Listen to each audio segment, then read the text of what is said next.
இப்போ நான் ஆவணப்படம் எடுக்க போனப்போ என்ன அரெஸ்ட் பண்ணுறதுக்கான எல்லா முயற்சிகளையும் 2-3 இடத்துல நடந்தது.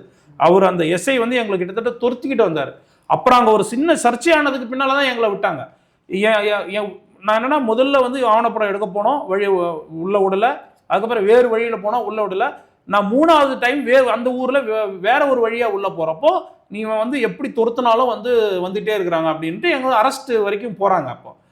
இப்போ நீங்கள் என்ன இந்த பிரச்சனையை ஆவணப்படுத்த போகிற என்ன அரெஸ்ட் பண்ண நீங்கள் முயற்சி பண்ணீங்கல்ல, அதற்கு சில நாட்களுக்கு முன்னால் பாட்டாளி மக்கள் கட்சியினுடைய வழக்கறிஞர் அணியை சேர்ந்த பாலு அவர்கள் அன்றைக்கி நைட்டில் போய் அந்த மக்கள்கிட்ட உட்கார்ந்து மருத்துவர் ஐயா வந்து என்ன உங்ககிட்ட அனுப்புனாரு, நம்ம மக்களுடைய கலாச்சாரத்தை வந்து பண்பாட்டை காப்பாற்றணும், சுப்ரீம் கோர்ட்டு போயாவது இதை நான் வந்து உறுதி செய்வேன், அந்த மக்களை உள்ளே விடாமல் பார்த்துக்கிறது என்னுடைய வேலை. அவர் எப்படி அங்கே உள்ளே போனார், எப்படி அதை சுற்றி போலீஸ் பாதுகாப்பு நின்றுட்டு இருந்தீங்களே, ஏன் வந்து ஒரு அரசியலமைப்பு சட்டத்துக்கு எதிராக வந்து அந்த மக்கள் உள்ளே போகாமல் இருக்கிறதுக்கு எங்களுடைய வேலைன்னு ஒரு வழக்கறிஞர் போய் ஒருத்தர் பேசுகிறாரு, அவர் மீது ஏன் நடவடிக்கை எடுக்கலை?